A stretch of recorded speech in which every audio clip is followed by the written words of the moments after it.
c'est le joueur le plus régulier. Et pour moi, c'est le...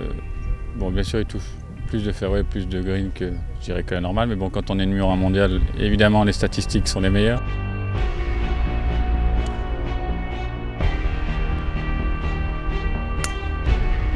C'est un mec qui est très simple, c'est quelqu'un qui est très sympa, qui a jamais un mot plus lourd qu'un autre et qui fait son métier du mieux possible et qui donne tout pour accéder là où il est actuellement à la place de numéro 1 mondial. Une domination totale, sans partage.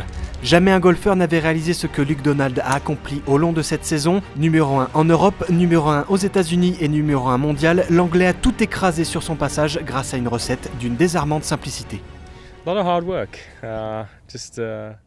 Beaucoup de travail. Je crois que c'est surtout ma capacité à bien identifier les points de mon jeu sur lesquels je devais progresser qui m'a aidé cette année. Mon petit jeu était d'un très bon niveau depuis 2 ou 3 saisons, mais mon grand jeu ne m'offrait pas encore assez de régularité.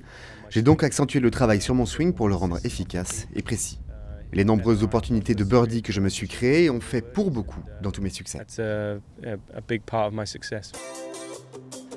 Et les victoires, Donald les a amassées à la pelle cette année sur les 2 continents.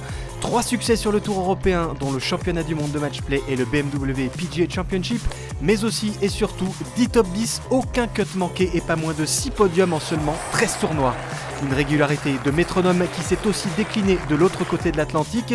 14 top 10, 6 podiums et une victoire dans l'ultime tournoi de l'année pour empocher l'ordre du mérite in extremis.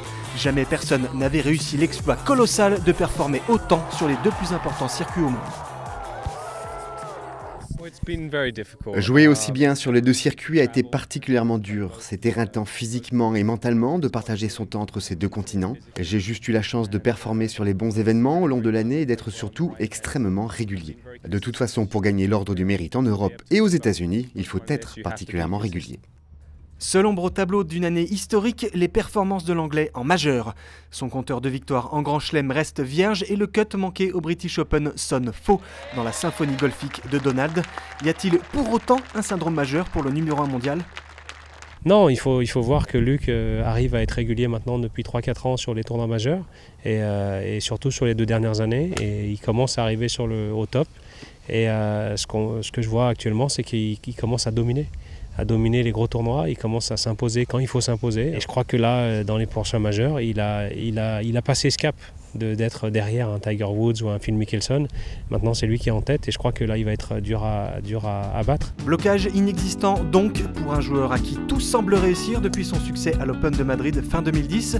Luke Donald est sans conteste un prétendant naturel pour le quartet de majeur 2012, d'autant qu'il pense pouvoir encore faire mieux. Effrayant. On peut toujours s'améliorer à ce jeu, c'est cela qui le rend si attirant. On cherche toujours un moyen d'être encore meilleur et je pense avoir encore beaucoup à accomplir dans ce jeu. Je veux continuer à progresser, à me mettre le plus souvent possible en position de gagner. J'espère pouvoir surtout remporter de nouveaux tournois et encore plus s'ils sont majeurs.